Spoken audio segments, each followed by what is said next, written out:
પાણી ચડાવી ચોખ્ખું પાણીથી સાફ કરી આપો। એક અંગૂઠાને ચોખ્ખા પાણીથી ધોઈ નાખો પાછો।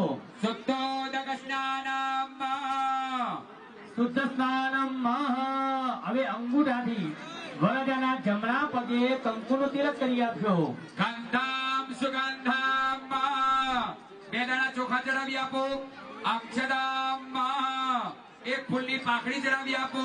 પુષ્પમ કન્યાના પિતા હવે વરરાજાને નમસ્કાર કરશે। હા બે હાથ જોડી માથું નમાવો। ઓમ એદમ વિષ્ણવે સકરામે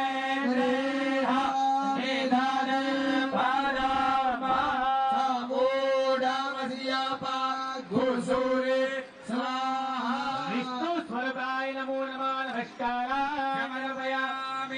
નમસ્કારોમી। શ્રી થાળી લઈ લેજો।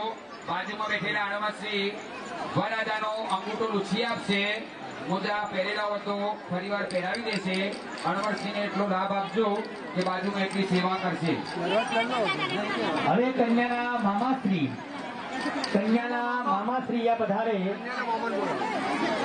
કન્યાના મામા ચોરી આગળ પધારે અને ભૂદેવ શ્રી કન્યાના મામાને તિલક કરી આપશે અને નરાશ્રી બાંધી આપશે અને પછી કન્યા મામાશ્રી લઈને આવશે। તો કન્યાના મામા દરેક પોતાની ચોરી આગળ ઉપસ્થિત થાય।